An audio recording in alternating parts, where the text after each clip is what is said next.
Hey everybody, how y'all doing? I'm going to give you guys a review and recap of a new episode of Arslan戦記. In other words, you could call it the heroic legend of Arslan, which is on episode 14. Now this episode right here, not really hard at all with the way I'm looking at it, but I think it still came out a little fun in a certain case, you know? I really hope it still doesn't disappoint, but it has not been a disappointment so far, which is a good thing because I'm still having my fun with the series in a certain case. So if anything else, let's go. Okay, at the beginning, of course, we are told that the Sindarin army whatsoever, possibly from a desert-like place, is invading a Parslan or Parsian country, which is in disarray right now after what happened. We all know that. Especially that this guy right here seems to be very confident in his men, you know, and he traveled through winter and so forth about terrain and weather that they are not familiar with. And that is not a good thing because if you guys can remember your history about one man in our history did something about traveling through a certain harsh weather. His man was pretty much weakened, but it's not really the case in this episode, though it looked like it. Going back to Arslan and his other comrades and companions, you know, they end up having a talk what to do, and Arslan says we might get rid of this small trouble at first, you know, before we start doing anything more crazy in a certain case, and therefore he agrees on that certain point, which is pretty understandable. And therefore, Arslan was thinking about joining into battle, but Darun and Narcissus tells him, stay out of it for now, we got this.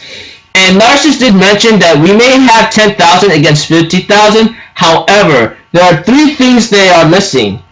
1 is pretty much Heaven's Time, I believe it's called. 2, I think it's talking about terrain's advantage, and 3, people's harmony, you know, that kind of thing.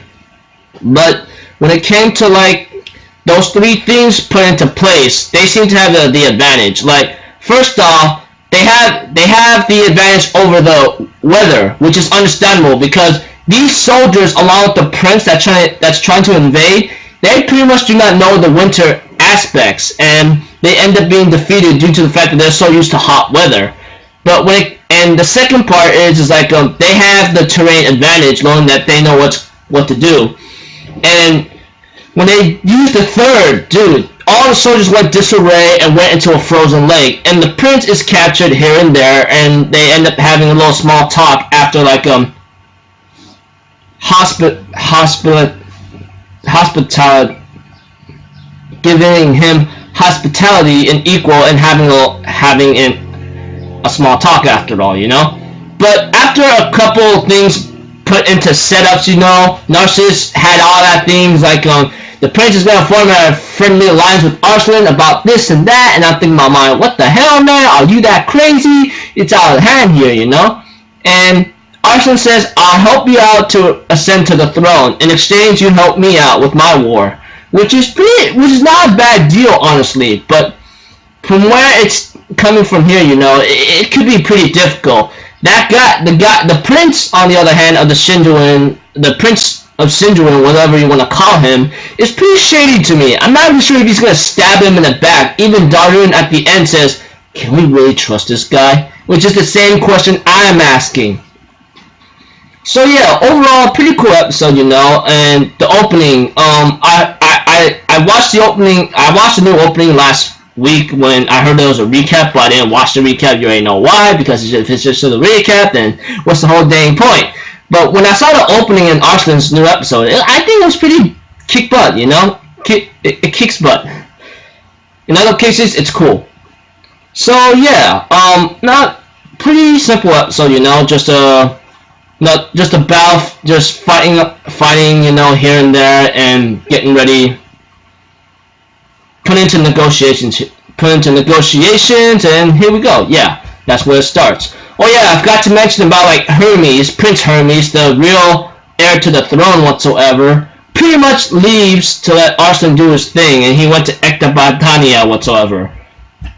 So yeah, I'm pretty excited to see where this goes, you know. I mean, forming an alliance is really, really tough, but can come in really, really handy if you know how to use it. So I'm just going to leave it at that, people. I'll see you guys in my next review and recap. Until then, I'm off. Have a good day, and I'll see you guys next time, alright? Peace out. Bye-bye.